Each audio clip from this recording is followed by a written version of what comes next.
pergunta que eu tenho para o senhorino é se acha que o acesso às redes sociais, internet, deveria ser uma garantia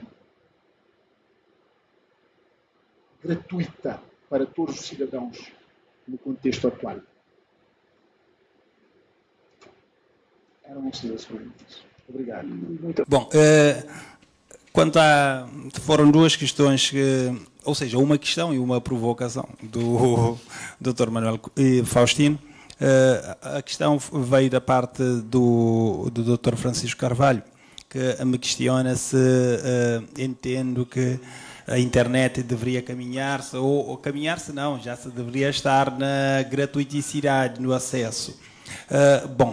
O que eu penso é que nós devemos olhar a internet com todas as suas complexidades existentes, porque quem suporta por trás da internet está uma infraestrutura, estão investimentos pesados, não é? Para termos aquilo que nós temos hoje. Quando nós vemos uma empresa, por exemplo, como a Google, de quando em vez a lançar, por exemplo, um novo cabo submarino no mar para ligar a Europa e os Estados Unidos, nós estamos a falar de investimentos gigantescos. Portanto, dificilmente vamos ter, num horizonte de tempo tão curto, o acesso à internet gratuita. Agora, há uma questão aqui que é importante de realçar, porque se olharmos para, agora voltando à Constituição, a maioria das Constituições modernas, uma das coisas que elas plasmam é sobretudo o direito de acesso à informação. E nós temos hoje grande parte da informação que é produzida e que circula no nosso cotidiano,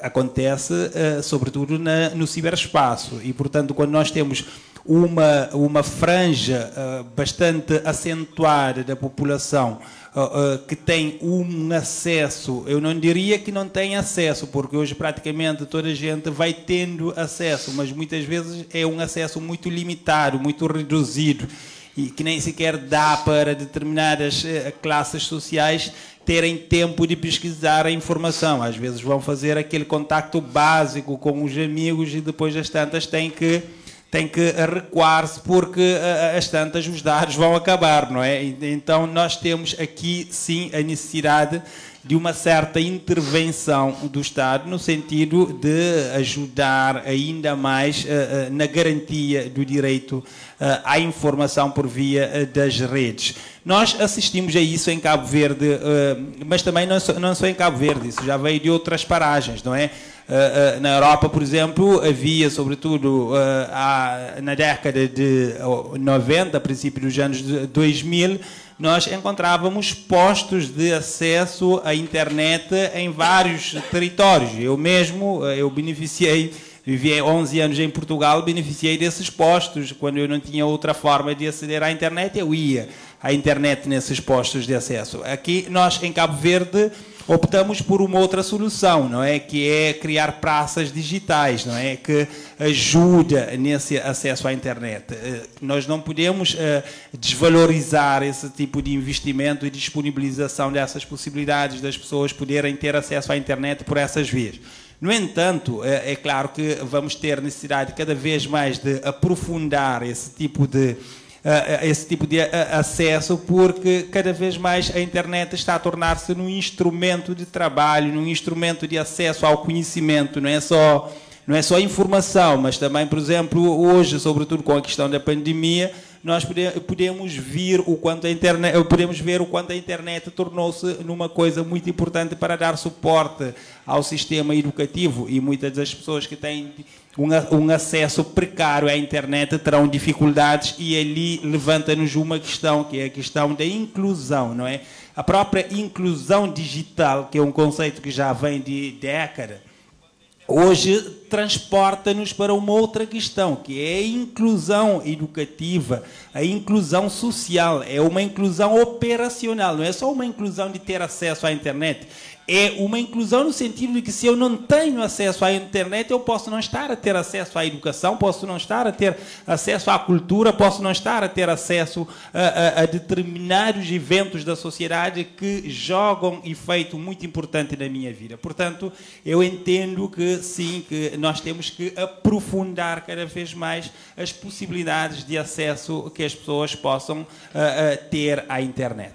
Agora, quanto à provocação que o Dr. Manuel Faustino fez, de que, de um lado, a minha apresentação teve uma primeira parte que apresentava uma luz no mundo, a internet como um espaço gigante para a prática da democracia, e depois eu acabei no final por deitar a tinta sobre o quadro e mostrar que nem tudo luz no reino da internet.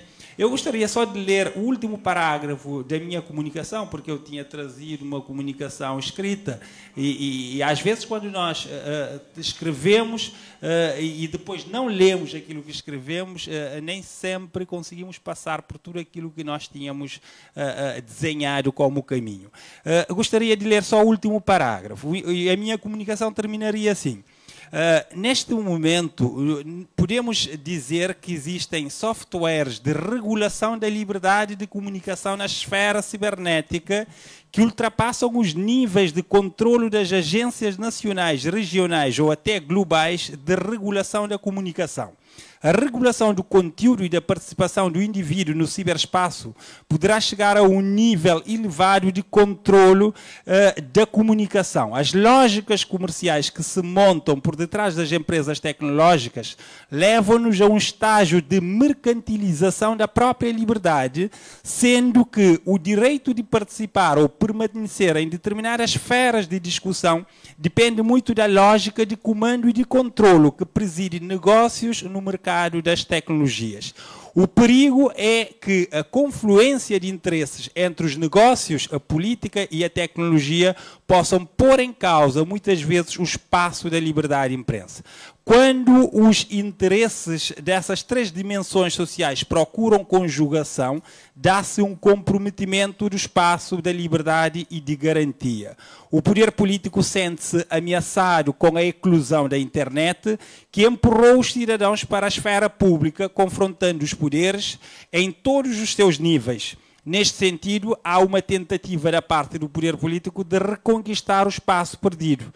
Essa luta acontece em várias frentes: profissionalização da comunicação nas redes, concorrendo de forma frontal com os cidadãos, investimento para a obtenção de uma comunicação segmentada, como forma de conseguir alcançar os diferentes públicos nas diferentes faixas da autoestrada da informação. Influência sobre as empresas tecnológicas com o intuito de controlar o cérebro da tecnologia. Portanto, a liberdade de imprensa no mundo não está entre a espada e a parede, está entre a espada e a espada.